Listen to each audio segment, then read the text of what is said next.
सौरभ के साथ शादी होने से पहले मेरा रूप यौवन हमेशा मेरे लिए परेशानी का कारण बनता रहा। अपनी खूबसूरत बेटी को समाज में मौजूद भेड़ियों से बचाने की चिंता में मेरे मम्मी पापा मेरे ऊपर कड़ी निगाह रखते थे। उनकी ज़बरदस्ती शक्ति के चलते भेड़िया ही नहीं बल्कि मेमने भी मेरे नज़दीक आने का मौका नहीं पा सकते। सारा दिन शीशे के सामने खड़ी न रहकर बाजार जाने के लिए इतना क्यों सज धज रही है? लड़के के साथ ज़्यादा हंसेगी बोलेगी तो बदनाम हो जाएगी। पढ़ाई में ध्यान लगा। पढ़ाई में मेरे मम्मी पापा मुझे देखते ही ऐसा भाषण देना शुरू कर देते थे। मेरी बड़ी बहन ही सुंदर है पर मुझसे बहुत कम। ऐसा 2 बार हुआ कि उसे देखने लड़के वाले आए पर पसंद मुझे कर गए। इन दोनों घटनाओं के बाद मैं उसकी नज़रों में खलनायिका बन गई। बहन पर ऐसा विश्वास उठा कि राकेश जीजा जी के साथ अब भी अगर वह मुझे अकेले में बातें करते देख ले तो सब काम छोड़कर हमारे बीच आ जमती है। मैं किसी तरह का गलत व्यवहार करने की कसूरवार नहीं हूँ पर उस बेचारी का शायद विश्वास डगमगा गया है। मुझे लड़कियों के कॉलेज में दाखिला दिलाया ही जाना था पर मेरे मम्मी पापा का यह कदम भी मेरी परेशानियों को कम नहीं कर सकता। वहाँ मुझे अपनी सहेलियों की जलन का सामना करना पड़ता। पहले तो मुझे सहेलियों के खराब बर्ताव पर गुस्सा आता था पर फिर बाद में सहानुभूति होने लगी। वे बेचारियां महंगी ड्रेस में भी उतनी सुंदर व आकर्षक नहीं लगती थीं जितनी कि मैं साधारण से कपड़ों में लगती। मैं साथ होती तो उनके बॉयफ्रेंड उन पर कम ध्यान देते और मेरी तरफ देखकर ज़्यादा लाड टपकाते। मेरी कोई बॉयफ्रेंड नहीं बन सका। मेरी मम्मी पापा ने मेरी 2-3 सहेलियों को अपना जासूस बना रखा था। कभी कभी तो मुझे बाद में पता लगता था कि कोई लड़का मुझ में दिलचस्पी लेने लगा है पर उनके जासूस उन तक यह खबर पहले पहुंचा देते। बाद में मेरी जान को जो मुसीबत खड़ी होती थी उससे बचने को मैंने लड़के के साथ फ्लर्ट करने का मज़ा कभी न लिया। अपना सारा इतराना, सारी अदाएँ, सारी रोमांटिक छेड़छाड़ सब कुछ मैंने अपनी भावी जीवन स्थिति के लिए मन में सुरक्षित रख छोड़ा था। भला हो सौरभ के मम्मी का जिन्होंने अपने काबिल व स्मार्ट बेटे के लिए तगड़ा दहेज लेते के बजाय चांद सी सुंदर बहू लाने की जिद पकड़ रखी थी। सौरभ से शादी को जाना मेरी ज़िंदगी की सबसे बड़ी लॉटरी के निकलने जैसा था। हम दोनों ने मनाली में हनीमून का जो पूरा 1 सप्ताह गुजारा वे दिन मेरी ज़िंदगी के सबसे खूबसूरत और मौज मस्ती से भरे दिन गिने जाएंगे। मेरी सुंदरता ने उनके दिलो दिमाग पर जादू सा कर दिया था। मुझे अपनी मजबूत वाही में कैद करके जब वे मेरे रूप की तारीफ करना शुरू करते तो पूरे कभी नज़र आते लोगों की आंखों में हमारी जोड़ी को देखकर जो तारीफ के भाव पैदा होते हैं वे मेरे दिल को गुदगुदा जाते हैं।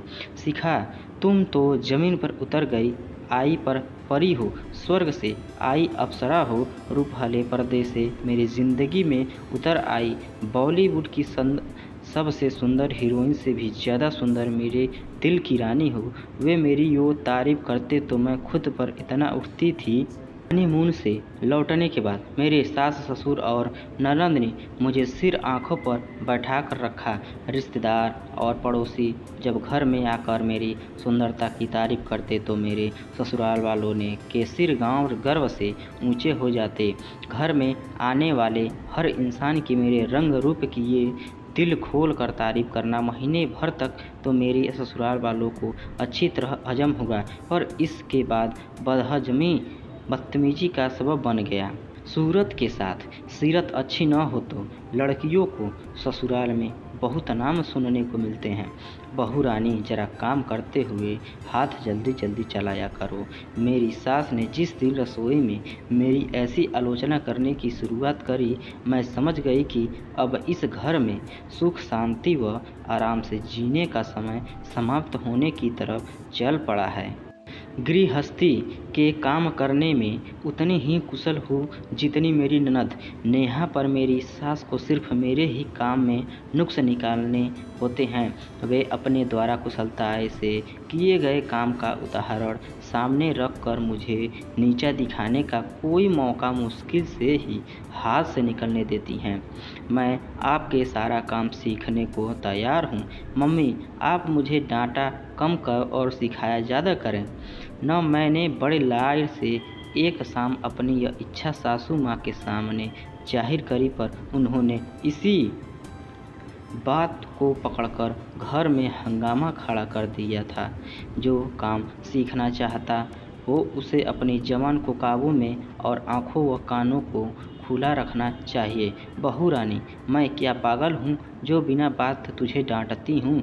अपने घर से सब काम सीख कर आती तो मुझे कुछ कहने की ज़रूरत ही नहीं पड़ती।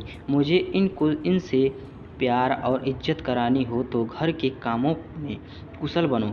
मुझे ऐसी ढेर सारी बातों सुनाने के बाद सासू माँ ने मुंह फुलाकर घर में घूमना शुरू कर दिया तो कुछ ही देर में इस घटना की जानकारी हर किसी को हो गई। उस रात पति ने भी मेरे दिल को जख्मी करने की शुरुआत कर दी। सीखा अब सारा दिन सिर्फ सज धज कर घूमने से काम नहीं चलेगा। माँ को घर में बहू के आने का सुख मिलना चाहिए। तुम उनमें बहस करने के बजाय सही ढंग से काम करना सीखो। घर की सुख शांति तुम्हारे कारण बिल्कुल नहीं बिगड़नी चाहिए।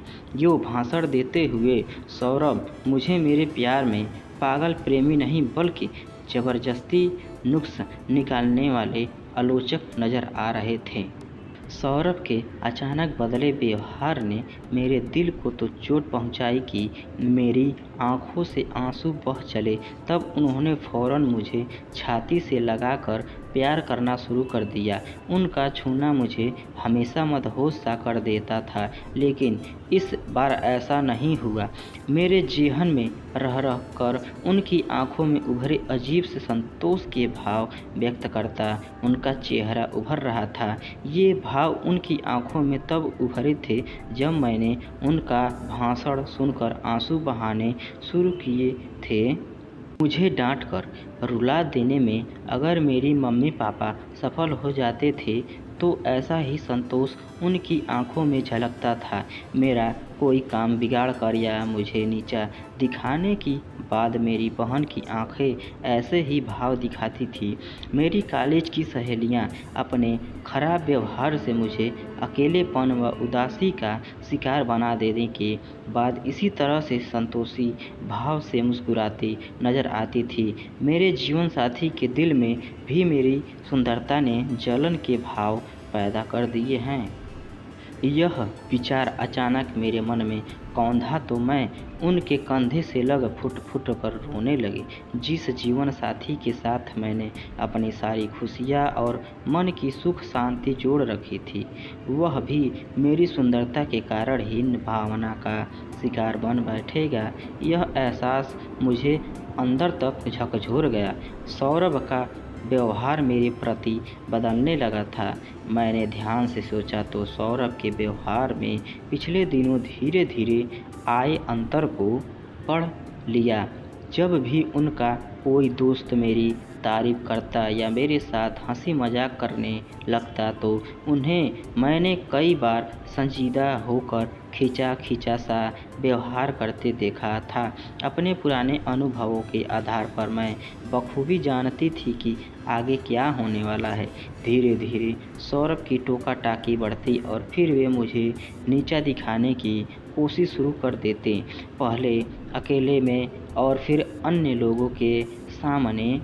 आगे चलकर हमारे मधुर संबंध बिगड़ जाएंगे, इस सोच ने मुझे रात भर जगाया और ढेर सारे खामोश आंसू मेरी आंखों से गिरवा दिए गए।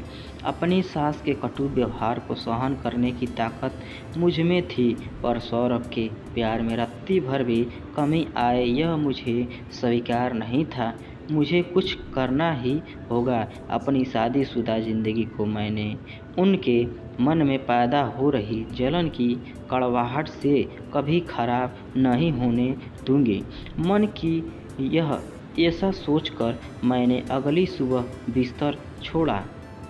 अपने विवाहित जीवन की खुशियाँ तय करने का एक सूत्र मेरी पकड़ में ज़रूर आया। मनाली ने भी बहुत से लोगों ने मेरी सुंदरता की तारीफ करी थी और सौरभ कभी किसी से रत्ती भर नाराज़ नहीं हुए थे। उल्टा मेरी तारीफ सुनकर उनकी छाती गर्व से फूल जाती थी। यहाँ उनके रिश्तेदारों, परिचित और दोस्त मेरी तारीफ करते हैं तो वे जलन का शिकार बन रहे हैं। उनकी प्रतिक्रिया में ऐसा अंतर क्यों पैदा हो रहा है? इस सवाल का जवाब शायद मैंने ढूंढ भी लिया था। मनाली में मेरी तारीफ करने वाले लोग हम दोनों के लिए अजनबी थे। वे हमारी ज़िंदगी का हिस्सा नहीं थे। उनके द्वारा करी गई मेरी तारीफ सौरभ को अपनी उपेक्षा नहीं लगती थी। वे उन लोगों की बातों को ऐसे नहीं लेते थे जैसे हम दोनों के व्यक्तित्वों के बीच तुलना की जा रही हो। अब मेरी तारीफ उनके अंदर नकारात्मक भावनाएं पैदा करवा रही थी। इस गलत प्रतिक्रिया की जड़ों को मुझे किसी भी कीमत पर मजबूत नहीं होने देता था। अपनी विवाहित ज़िंदगी में से प्यार व रोमांस की गर्माहट कभी नहीं खोना चाहती थी। उनके एक पक्के दोस्त मयंक ने अगले दिन अपनी शादी की सालगिरह के उपलक्ष्य में हमें अपने घर डिनर पर आमंत्रित किया। वहां जाने के लिए जब पूरी तरह से तैयार होकर मैं सौरभ के सामने आई तो मारे हैरानी के उनका मुंह खुला का खुला रह गया। अपने को तैयार करने में मैंने सचमुच बहुत मेहनत करी थी और मैं भला की खूबसूरत लग भी रही थी। पार्टी में इनके करीबी दोस्त और मयंक के घरवाले ही मौजूद थे। सभी एक दूसरे से अच्छी तरह परिचित थे, इसलिए ड्राइंग हॉल में खूब हल्ला गुल्ला हो रहा था। शिखा के आते ही कमरे में रोशनी की मात्रा जितनी ज़्यादा बढ़ गई है न, इनके दोस्त नीरज के इस मजाक पर सभी लोग ठठाके मारकर हंस पड़े। अपने सौरभ का तो बिजली का खर्चा बचने लगा है यारो। अब तो शिखा के कारण अपने कमरे में ट्यूबलाइट जलाने की कोई ज़रूरत ही नहीं रही। इसी राजीव के इस मजाक पर एक बार फिर ठहाके की आवाज़ से कमरा गूंज उठा। दोस्तों, रोशनी के कारण सोने में दिक्कत तो ज़रूर आती होगी, पर अपने यार को अरे रात भर सोता ही कौन है। इस बार मिले जुले ठठाकों की ऊंची आवाज़ आसपास के घरों तक जरूर पहुंच गई होगी। मैंने साफ महसूस किया कि सौरभ अब ज़बरदस्ती मुस्कुरा रहे थे। उन्हें मेरा सबके हंसी मजाक का केंद्र बन जाना अच्छा नहीं लगा था। अपने दोस्तों की आंखों में मेरे रूप रंग के लिए तारीफ के भाव देखकर वे तनाव से भरे नज़र आने लगे थे। मैंने अपनी गर्दन घुमाकर उन्हें अपनी नज़रों का केंद्र बना लिया। उनके कान के पास अपने ओठ ले जाकर मैंने पहले चुम्बन की हल्की सी आवाज़ निकाली और फिर प्यार से उन्हें उनकी आंखों में झांकते हुए दिलकश अंदाज में मुस्कुराने लगी। हमारे चारों तरफ लोग दिल खोलकर हंस बोल रहे थे, पर मेरा ध्यान पूरी तरह से अपने जीवन साथी के चेहरे पर केंद्रित था। मानो इस पल पूरे कमरे में मेरे लिए सौरभ के अलावा कोई और मौजूद ही न हो। उनका पूरा ध्यान केंद्रित कर मैंने उनके सभी दोस्तों को अजनबियों की श्रेणी में खड़ा कर दिया था। वे तो इधर उधर देख ही रहे थे, पर जब भी उन्होंने मेरी तरफ देखा तो हर बार मुझे अपने चेहरे को प्यार भरे अंदाज में ताकत हुए पाया, मानो वे मेरे प्यार में खो जाना चाहते हों। वे अचानक खुशी भरे अंदाज में मुस्कुराने लगे। लो, मेरा चेहरा फूल सा खिल गया। उठा, आई लव यू, मैंने बहुत धीमी आवाज़ में कहा और फिर शर्मा कर नज़रें झुका ली। अपने जीवन साथी को जलन की भावना से आज़ाद करने का तरीका मैंने ढूंढ लिया था। उस रात कोई भी मेरी जरा सी तारीफ करता तो मैं फ़ौरन मुस्कुराते हुए सौरभ की तरफ यूँ प्यार से देखने लगती, मानो कह रही हूँ कि वह मेरी नहीं आपकी पत्नी की तारीफ हो रही है। जनाब, आप संभलिए। अपने इस दोस्त को व्यक्तिगत तौर पर इनके मुंह से अपने तारीफ सुनने में मेरी कोई दिलचस्पी नहीं है। मुझे लगता है कि मैंने अपने विवाहित जीवन की रोमांस भरी मौज मस्ती को सदा तरोताज़ा रखने का तरीका ढूंढ लिया है। मेरी खूबसूरती अब उनके मन में मायूसी व जलन पैदा करने का कारण कभी न बनेगी। जरा सी समझदारी दिखाकर मैंने हुस्न और इश्क की उम्र को बढ़ा दिया है। हेलो दोस्तों, ये कहानी आपको कैसी लगी? अगर अच्छी लगी हो तो वीडियो को लाइक और शेयर कमेंट ज़रूर करें और सब्सक्राइब ज़रूर कर लीजिए। धन्यवाद।